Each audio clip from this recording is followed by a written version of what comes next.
Welcome in, everybody, to Player Profiler News Primetime. I'm your host, Mike Lindberg, at FF Canuck 99. As always, here with me is my co-host, Jeremiah Retzlaff, at Coach Retzlaff1 on X. You can follow us there. We got a big show for you planned tonight. We got the Monday Night Football primer, a huge game between the Rams and the Dolphins. I can't wait to break that one down. Should be a high-scoring game.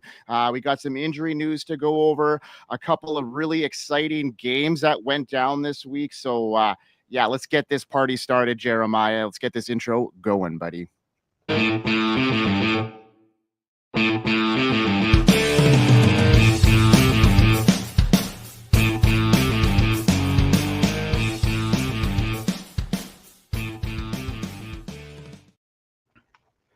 So, folks, if you're joining us for the first time, be sure to like and subscribe to our videos here and follow us on PlayerProfiler_news. Now, Jeremiah, Commanders and Steelers go down to the wire here. What a game. Mike Williams making an impact in his first game as a Steeler. You want to go over what you saw in that Steelers-Commanders game for us? Hey, good to see you, Mike. So the Steelers pushed to 7-2 to keep pace for first place in the NFC North. They faced the Ravens in Week 11, so this was a huge game ahead of an even bigger game next week. Take Russell Wilson. He played steady, good football, 14 of 28, a 50% completion percentage. It could definitely be better there. 195 passing yards and 3 touchdown passes. 18.1 points has him right now as QB10 on the week. This is exactly what Arthur Smith wants out of his quarterback. It isn't PlayStation numbers, but Russ has proven competent when needed to step up. The offense ran through the running game. Jaylen Warren, Najee Harris combined for 35 carries. Warren went 14 for 66. He just missed a touchdown. Warren had a fumble just outside of the goal line, and that was pivotal at the time. Of course, the Steelers did end up winning. Najee punched in a touchdown. 21 carries for 53 yards. Ugly. 2.5-yard average is terrible. But the Steelers love the bruising effect that it has on their opponents. This also ran clock and kept Jaden Daniels off the field. The Steelers are the successful version of the Jets as far as play style and running clock. George Pickens is the wide receiver 5 on the week. He was my start of the week. Pickens has caught 5 of 7 targets, went for 91 yards and a touchdown. Pickens also fought a defender after a Russell Wilson interception. George Pickens is number 1 on our EPX, explosive rating metric. Shy of tonight's game, George Pickens now has 2 of his last 3 games where he is a top 5 wide receiver on the week or better. Pickens is a buy high in Dynasty. He'll enter his 4th NFL season next year at the age of 24. So lean into the long-term QB fears if it will pry Pickens from your league mates in Dynasty. Speaking of the Steelers being the successful version of the Jets, the Steelers made a trade that you alluded to, Mike, for Mike Williams at the trade deadline. Mike Williams came down with the game-winning 32-yard touchdown catch. Right there, he's worth the trade, as Williams helped the Steelers win a game. You win a game for a value like that, you take it. Pat Freiermuth, 3 catches, 17 yards. The positive, he had 8 targets and a touchdown. To the Commanders side, Jaden Daniels, QB6 entering the week. Number 5 in our explosive rating metric, EPX. 7 of his first 9 games, Jaden had 20 points or more, with one of those games being the rib injury where Daniels left early versus the Panthers. So, imagine the points Daniels would have had versus the Panthers. You have to go back to week 2 versus the Giants, where Daniels had 13.4 fantasy points to find such a low output. Jaden Daniels with 8.6 fantasy points. This is his lowest total of the season, aside from that Panthers game. 202 passing yards. Like Russ, there was something in the water for completion percentage. A 50% completion percentage, 17 of 34. No passing touchdowns. Surprisingly, only 5 rushing yards. The touchdown equity came from Austin Eckler, who had 2 rushing touchdowns, and Jeremy McNichols, who pounded one in as well. Of course, Brian Robinson Jr. did not play. Terry McLaurin and Noah Brown got first downs inside the 5-yard line, and it was a day where the passing touchdowns regressed. On another week, those plays would result in a touchdown. Terry McLaurin continues to put together a career year, 5 catches, 113 yards, with a long of 54. Terry got caught from behind on the play. McLaurin is not a burner, but he can still burn guys deep. Just no extra gear there yesterday. Terry had some magnificent catches. Just the way Terry McLaurin maneuvers his body in space to come down with a pass is remarkable. George Pickens makes incredible catches.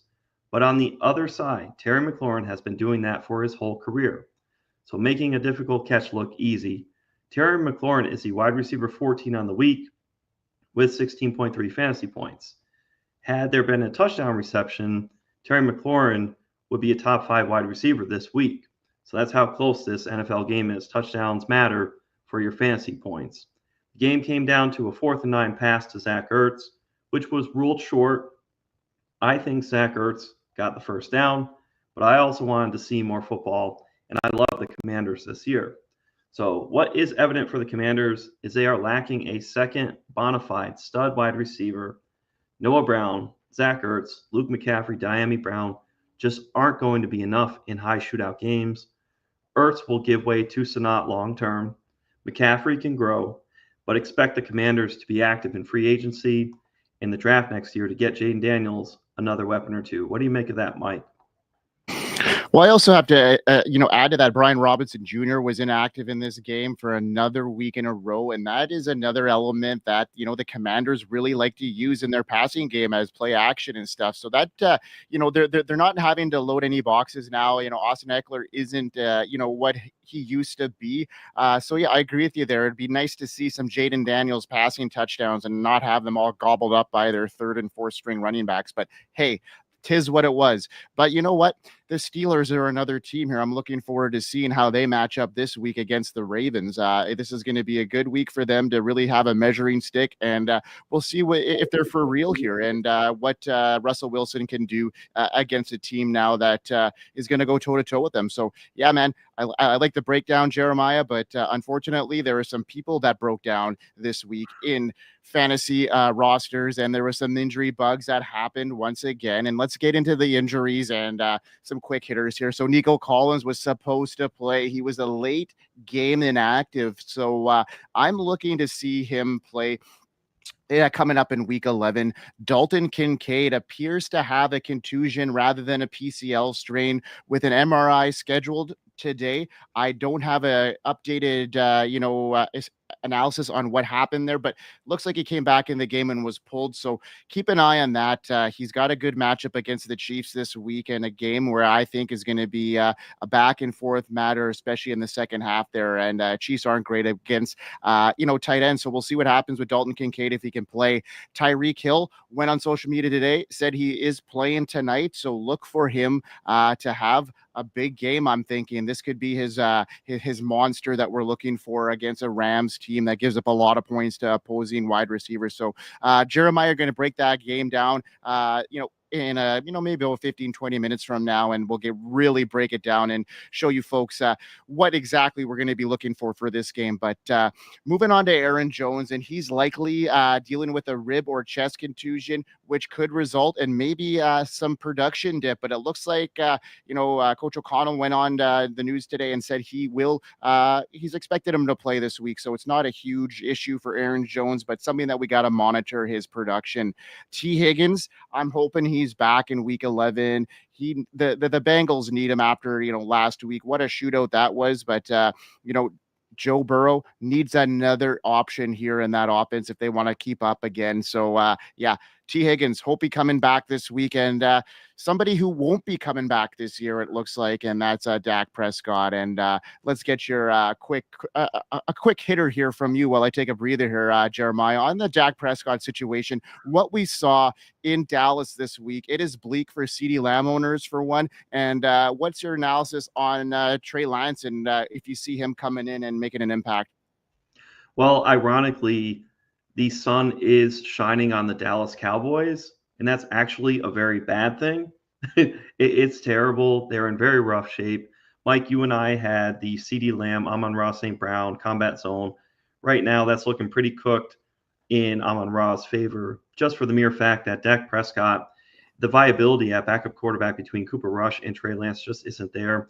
I'll say a lot of people who are clamoring for, and I know Cooper Rush was awful yesterday, but Trey Lance goes in every single day. And I know the Cowboys aren't necessarily a competent franchise, but every single day, Trey Lance keys in and out in his work ethic and how he performs day to day. All the players see that. So when we're saying, well, just put him in, just see, the reason may just be for the fact that the Cowboys have already seen and really don't want to push up Trey Lance and give him that opportunity. At least they'll be resistant. So I would cool the Jets on people thinking that Trey Lance is just going to be some savior, and it sounds like it's going to be Cooper Rush going forward. Another one with Trevor Lawrence, it's looking like he's going to have surgery on his non-throwing shoulder. It shouldn't impact his future performance. It might be an opportunity to buy low in a post-Doug Peterson Jaguars era. Right now it's Mac Jones. It's not so good for those Brian Thomas Jr. shares. Mike, what do you think of Brian Thomas Jr. heading forward the rest of the season? Well, it's a tricky situation. He was a guy that I even coming into this week, I thought I was optimistic about.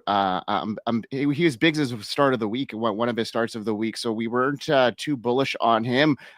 Too bearish actually. And Mac Jones, this whole situation there, they played a tough Vikings defense this week. And I think, they're going to be looking into some games where they might be in some shootouts as well, where they're going to be playing from behind. So I'm a little bit more optimistic about Brian Thomas Jr., especially without Christian Kirk around.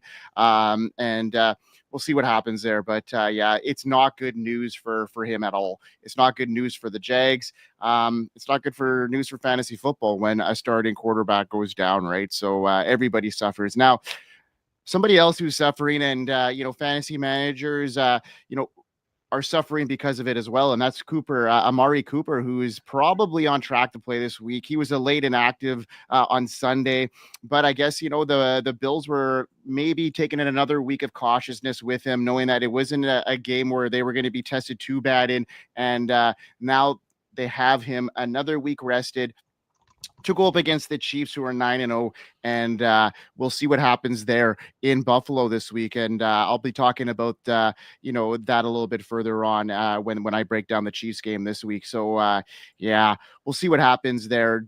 Jonathan Brooks, I don't think the Panthers, after what we've seen from Chuba Hubbard in the last year or so, and moving forward with that contract. Interesting situation there in Carolina there, Jeremiah, with Jonathan Brooks. What's your intake on that? Is this going to be a two-headed monster? It obviously is now with that contract, but were you expecting this? Chuba Hubbard rising above and making a huge impact and going out and balling out after that contract. It's funny. I did not expect Chuba Hubbard to get this deal, but one little bit of signal here in North Carolina, there was some Panthers show on a local station, and Luke Kuechly was on this Panthers show talking about how much the organization loved Chuba Hubbard.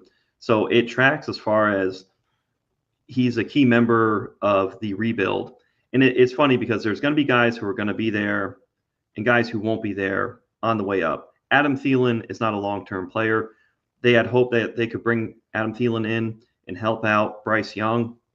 But the long-term effect, the Panthers are having to sort that out. Now, it's a surprise to us as far as team building. It goes against the analytical mindset of, Jonathan Brooks, replaceability of Chuba Hubbard. Why not allocate salary cap towards other valuable positions? But it's a copycat league, and the Carolina Panthers are going to try and get their version of the Detroit Lions with David Montgomery and, of course, Jahmyr Gibbs. I think that's the softer version that you're going to see. Now, for the rest of the season, I don't see Jonathan Brooks. This really could just be a lost year, and I had a lot of bags packed in best ball. I got to be realistic. I don't see it taking off so much, be it there was a true injury to Chuba Hubbard.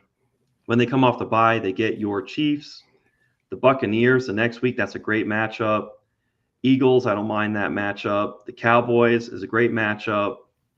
The Cardinals, there is some opportunity there, but I don't think it's going to be there for Jonathan Brooks. Jonathan Brooks, more of a 2025 play.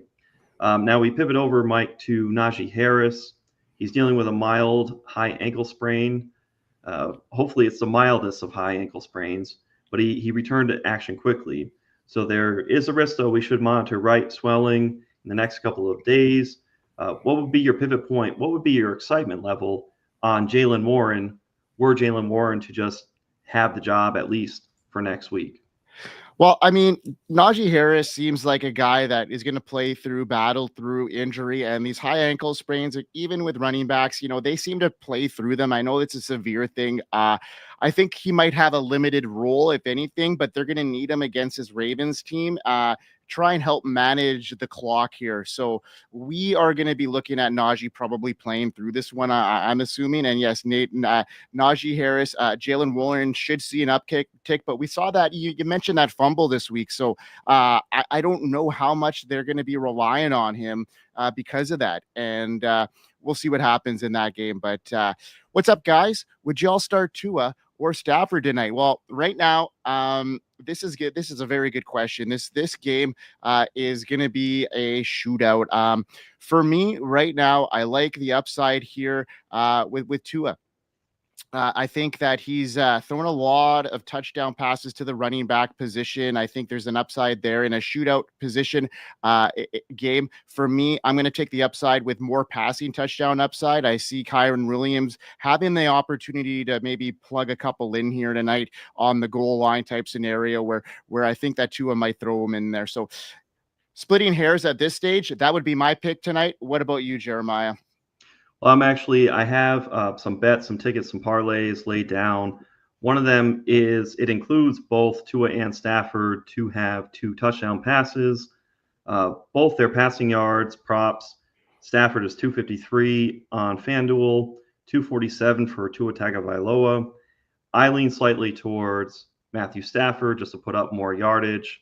Both teams, if funny enough, are going to flow through, and we'll talk about a little bit later on our combat zone. They're going to flow efficiently via the run game and the pass game. I think tonight Tyreek Hill is going to go off, so that's inherently going to help Tua's output. I lean for Stafford because he's got Nakua and Cup, but don't be surprised when both quarterbacks, as they're moving the football inside the red zone, Kyren Williams, number 1, 48 touches in the red zone. And Devon Achane or Mostert, that combination, even in some Jalen Wright tonight, don't be too surprised when inside the 20, it's not all the pass there, and you could lose some fantasy upside. But my pick, I'm going to go with Matthew Stafford tonight.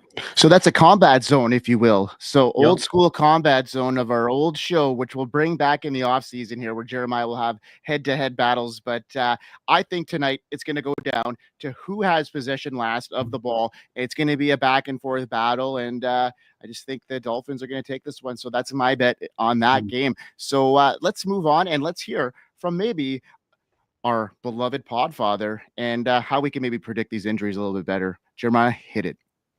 Hey, you're in your fantasy draft and someone says, hey, that guy's injury prone, I don't want him. And you're like, I don't know, I don't think you can predict injuries. Well, guess what? Now you can! Injury proneness is real!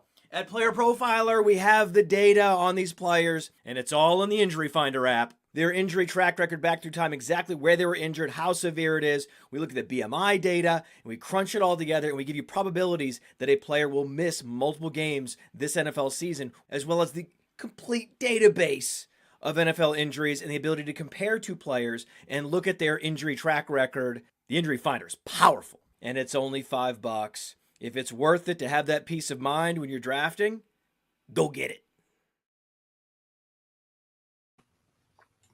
Yeah, I have it. I have it in my arsenal. It's helped me a little bit this year. I'm not going to lie. So, but you know what, Jeremiah, I need to get your intel here on a game that was just back and forth up into the end here. And it turns out that a team was super resilient. They are no quit, and they've only lost 1 game, and they look like the class of the NFC and the Detroit Lions, and maybe go down to the wire here with that game. Texans and Lions. Go with it, Jeremiah.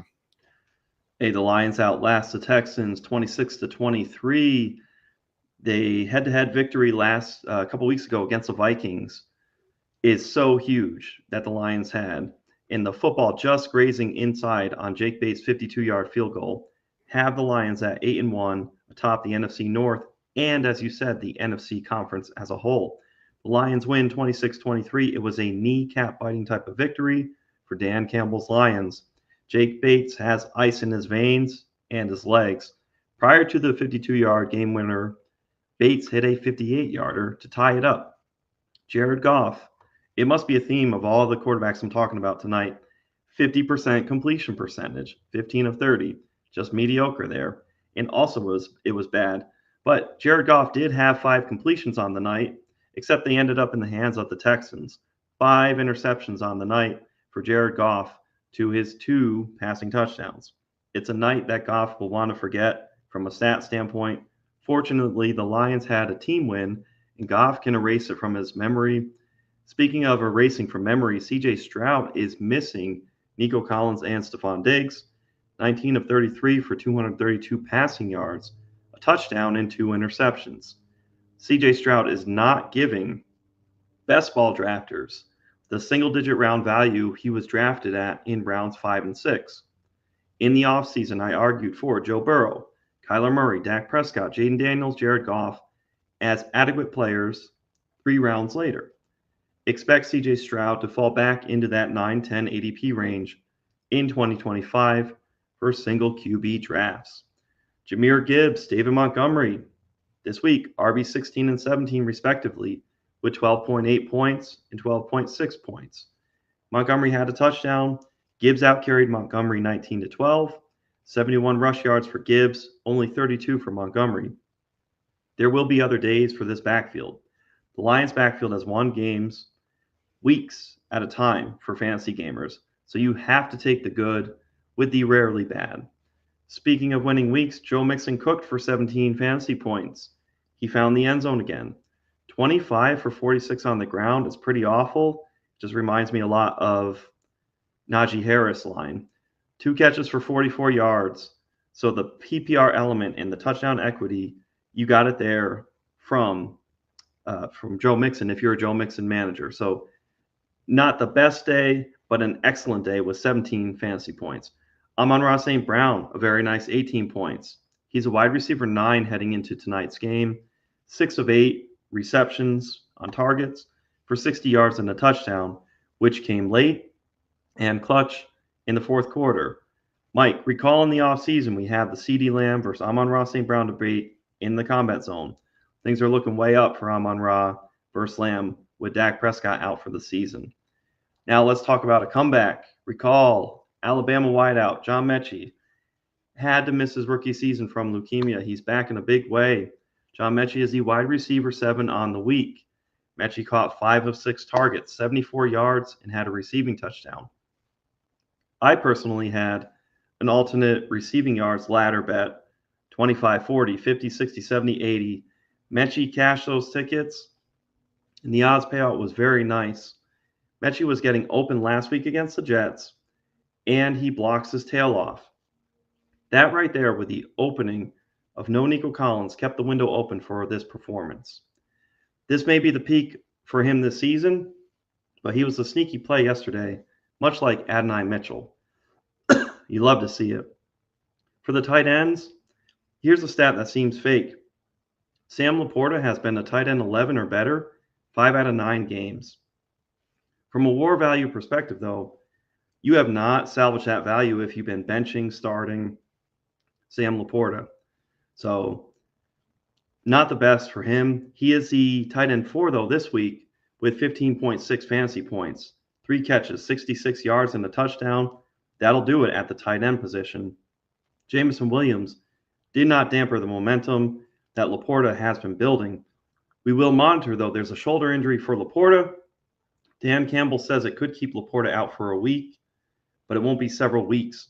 But just right post-game raw, Dan Campbell saying that it could have Laporta out for a week or two makes me just a little bit skeptical later in the week. You might want to make some plans at tight end. Of course, we'll monitor it throughout the week.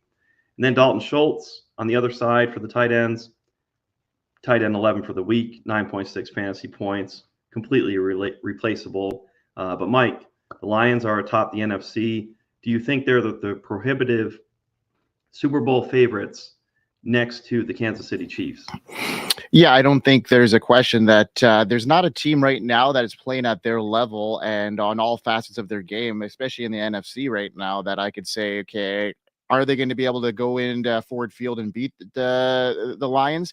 Probably not at this stage with the way they're playing on all facets, and they could show that they can come back now from a huge deficit, and they looked really good. So, who else looked really good? My Chiefs Kingdom, and the unstoppable block party continues, because this Chiefs team is just fight after fight, and they narrowly stayed undefeated with a 16-14 win over the Broncos, thanks to that dramatic field goal block in the final moments. Mahomes and the Chiefs offense struggled to find its rhythm, but rookie Bo Nix surely impressed with 2 touchdown passes and showed he's ready to take over the Broncos offense. He's the real deal, it looks like, and the standout performance for fantasy football. He is, solidified himself as a top 10 quarterback this year, and there's no questioning it right now. He's putting his money where his mouth is. He went 22 for 30 against a tough Chiefs defense, 215 yards and 2 touchdowns. He had that really nice deep strike to Courtland Sutton, a 32-yard touchdown, displayed his poise and pressure. He converted on 3rd downs, including a crucial 13-yard gain to Courtland Sutton to set up that game-winning field goal that was inevitably blocked. That was a tough loss, but Nick's performance suggests he's growing into that starter role, and while his fantasy value is somewhat inconsistent, his ability to connect on big plays makes him an intriguing option moving forward and a top 10 play moving forward. So his dynasty value is on the rise right now, and it's hard not to put him in that conversation, as a top 12 dynasty asset right now, because he's playing as though. Patrick Mahomes, on the other hand, he's been struggling a little bit. He had a great game last week against the Bucs, but this week he struggled a little bit to find his rhythm, but that was to be expected against a tough Denver defense.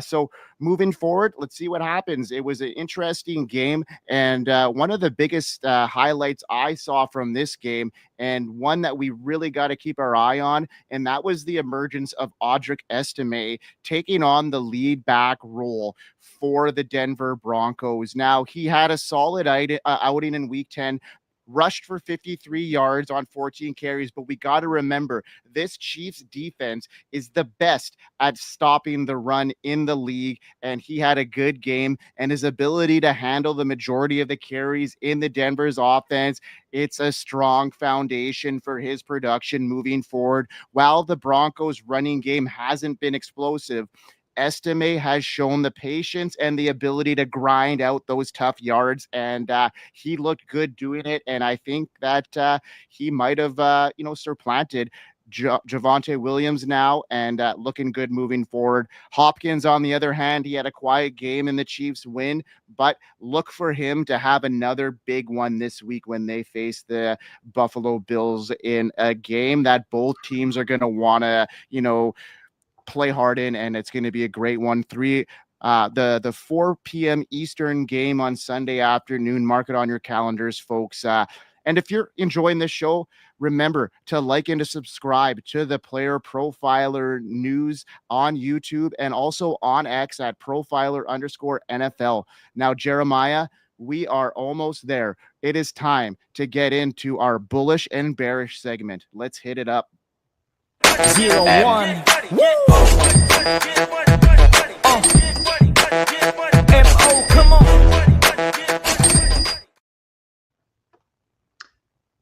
Excellent. We're bullish. We're bearish. We alternate every week. This week I get to be bullish. People like to be positive on things, right? They don't like to short the market. But we have good bullish and we have good bearish each week. Excellent discussion. I'm going to go bullish on Bijan Robinson. We're bullish on him. We had a good combat zone in the offseason between Christian McCaffrey and Bijan. CMC has returned, and who could have forecasted the Jordan Mason Monday Night Football surprise and lack of transparency from the 49ers? But that's just another topic, another day. Bijan is the RB1 on the week heading into tonight's game. Bijan had 29.4 fantasy points, 20 carries, 116 yards, 2 touchdowns, 3 catches for 28 yards. Bijan is the RB3 on the season. From weeks 6 through 10, Bijan has 5 straight weeks of being the RB9 or better. If you follow along to week 5, Bijan ranged from RB15 to RB27. So recall, Bijan had a short turnaround week 4 into week 5. That's where he had those 3 different injuries that he was dealing with. So the 10-day turnaround for week 6 proved fruitful, and we've seen a healthy Bijan stake his claim at being the RB1 in fantasy football. So Bijan heading into this week was 3rd in targets with 46, 9th in carries with 155, 4th in RB target share with 14%, 4th in catch rate at 89.1%, 2nd in evaded tackles with 49.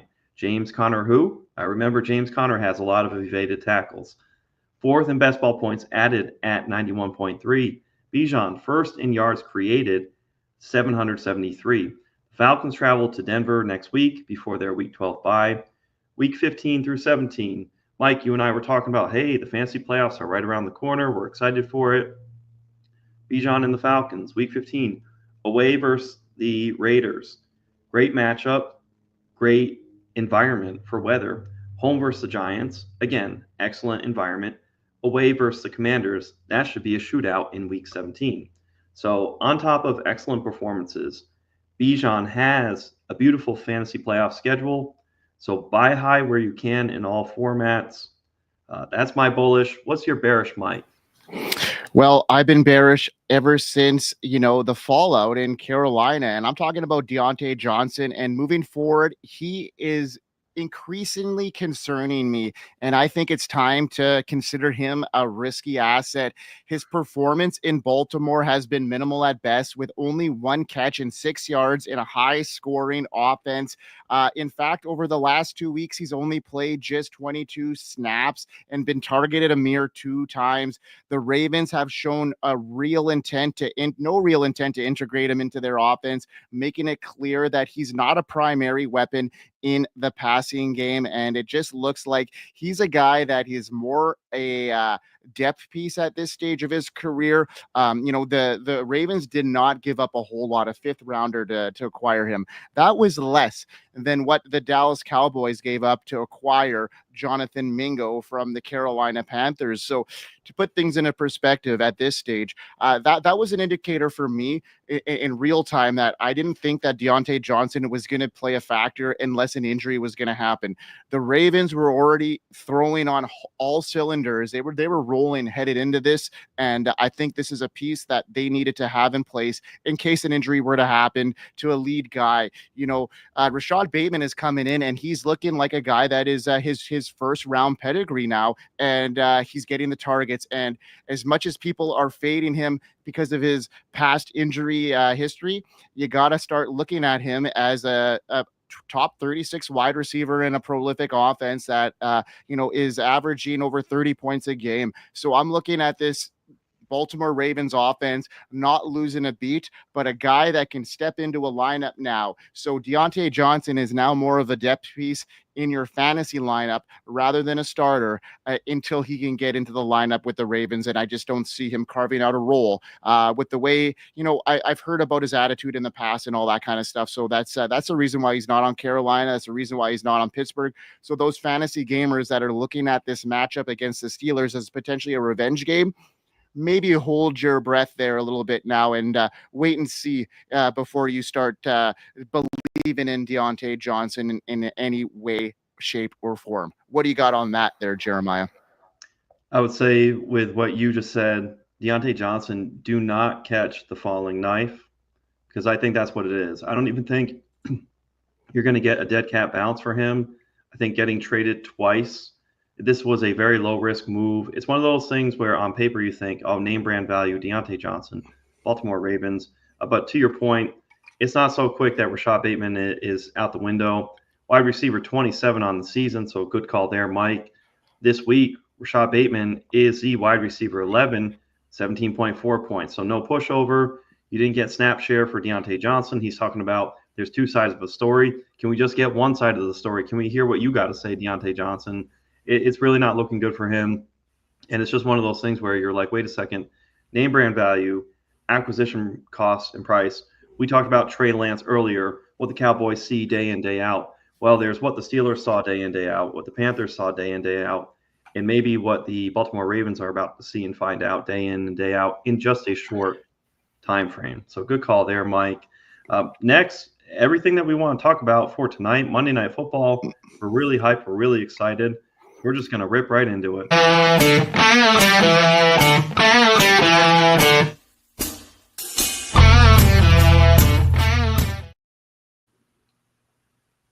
All right, so I'll just hit up with the Rams.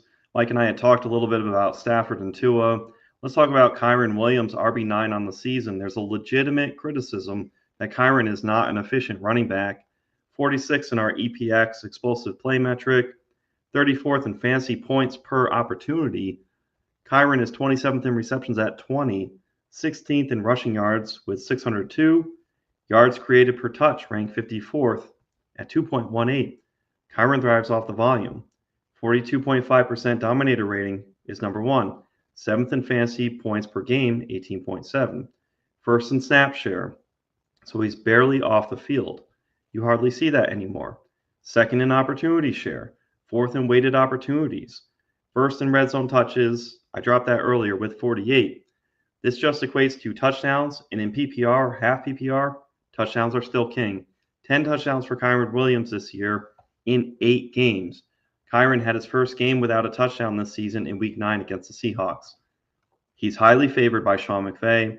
Until that changes, you're reaping the profits by starting him. Weeks 13 to 17. So crunch time, end of the season, fantasy playoffs. Kyren gets the Saints on the road. They get killed against running backs. The Bills at home where the Bills can't stop the run. Weeks 15 through 17, Kyren gets the 49ers, Jets, and Cardinals. If you're worried about the 49ers, Kyren was the RB2 in Week 3 with 31.6 fantasy points against the 49ers. Expect an excellent game from Kyren tonight. He's a buy high at redraft deadlines for trade deadlines coming up. Push the chips in to win it all. Matthew Stafford, minus 128 to go over 1.5 passing touchdowns. So I've got to bet on that. I like him to get two passing touchdowns tonight. And his passing yards were set at 250 earlier in the day. I think I just saw they were 253. This will be a shootout on the ground and in the passing game.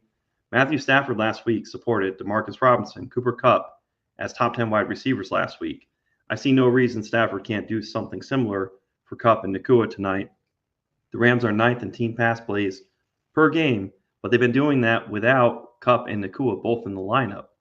In only 4 games this season, Cooper Kupp has 2 top 10 performances. Kupp is first in target rate, second in target share, 6th in target accuracy. So Stafford is getting Kupp the ball in the correct spots. Kupp is number 1 in true catch rate. If you have Kupp, you start him. No questions asked. I expect a top 12 performance tonight. It's only a matter of health for him. Puka had a very nice Week 8 versus the Vikings. 7 catches, 9 targets, 106 yards, 18.1 fantasy points. Was the wide receiver 15 on the week. We got robbed of Puka Nakua last week when Puka was ejected. Tonight, alternate receiving yards. I like Puka for 60, 70, and 80 on a ladder bet. Remember, that's where you start with a higher level with the more minus, more likely odds, and then you drop your bet amount as a plus odds increase. It's just a nifty way to not get got with your several bets that you lay out. Demarcus Robinson's receiving prop goes back to 27.5 yards. It's minus 10, 110 on FanDuel. Talk about a steep drop from last week, 94 receiving yards. And we have to account, though, that Puka Nakua left early. So Robinson is a boom-bust play. Betting odds indicate Robinson will regress further back. Colby Parkinson, he's been dust all this season, so not much to offer from the tight end. I like this game to shoot out, Mike. Both teams will be efficient on the ground and in the passing attack. How about for the Dolphins? Yeah, I'm excited for this game. They're like almost like clones of each other. Now, I want to put something up here because shout out to Daniel. 3-0. since listening to us. Well, thanks for tuning in, Daniel. We appreciate you coming in every week, and we're gonna help you out with this one. Would you trade Lamar, CD, and Waddle for Jamar and Bijan? So you're looking at the number one running back and the number one wide receiver in fantasy football up against the number one quarterback in fantasy football, and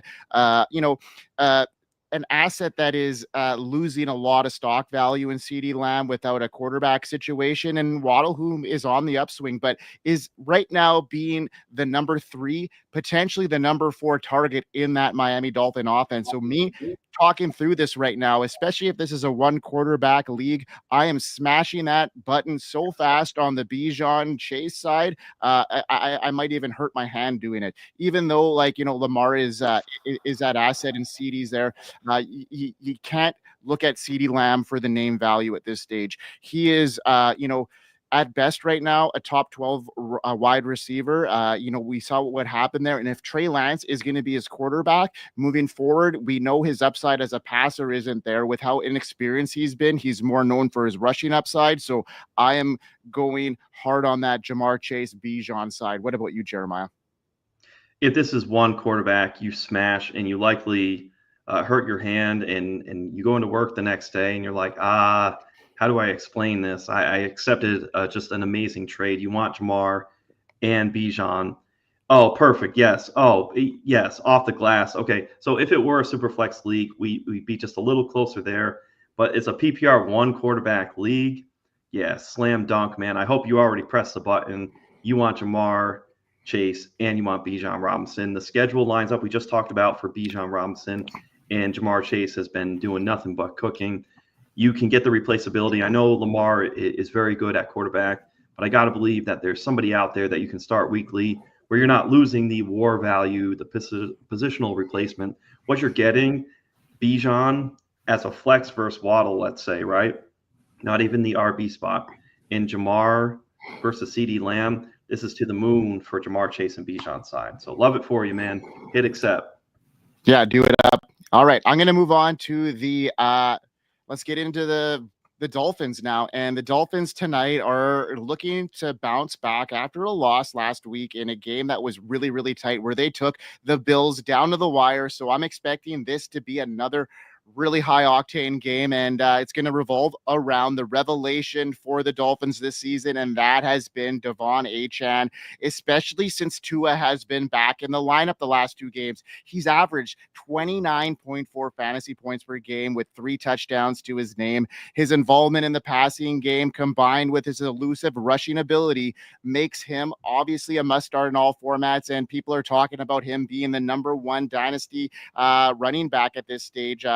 And it's hard to argue other than the guy he's facing this, in the next little while, and that's Bijan Robinson, who you mentioned earlier. So, Devon Achane is a guy that you got to really, look at as somebody that is a smaller back, but now is really emerged as somebody that can really take the pedal to the metal here, and somebody else that could take the pedal to the metal, and I am expecting a big thing tonight, is from Tyreek Hill.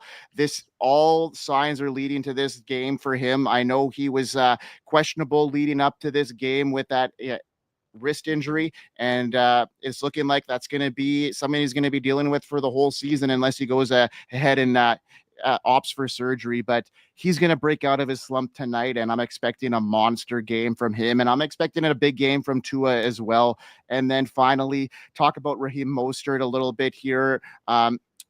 Jeremiah mentioned a little bit about Jalen Wright and maybe potentially him coming into this game and having an opportunity to emerge, and that could very well be.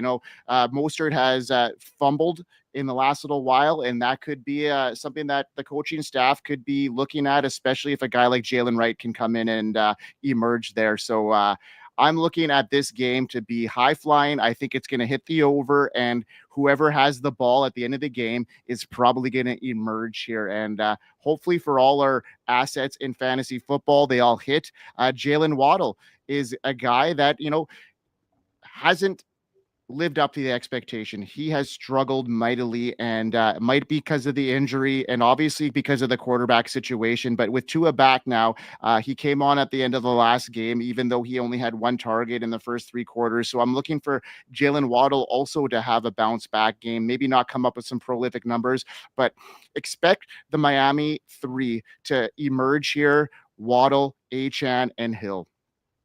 Let's go. Let's go. Jeremiah, man, we're 45 minutes in, Monday night primer. We're ready to go. This game is going to cap off the week probably the same way the Ravens and Bengals started the week, because the middle part of the week wasn't so entertaining, but there was a couple good games there that we covered. And yeah, hopefully tonight brings the fireworks and get some fantasy football wins for our viewers. So as Will Ferrell's character in Eastbound and Down, as far as a shootout goes, I can feel it in my plums, man. This is going to be such a good game. And if it's not, I just don't know what to do with myself. So I am all bullish, 49.5 over under. Let's print those fantasy tickets, get those wins, shore that up. If you got bets tonight, I hope you hit them all or most of them and you're up. So we will see you next week. Thank you for tuning in. Peace. Peace. Hey, I want to thank you for being part of this broadcast. If you have any thoughts on it, leave a comment. If you enjoyed it, make sure you leave a like. And if you want to see more shows on the Player Profiler channel, subscribe to it. That's how we know you want more.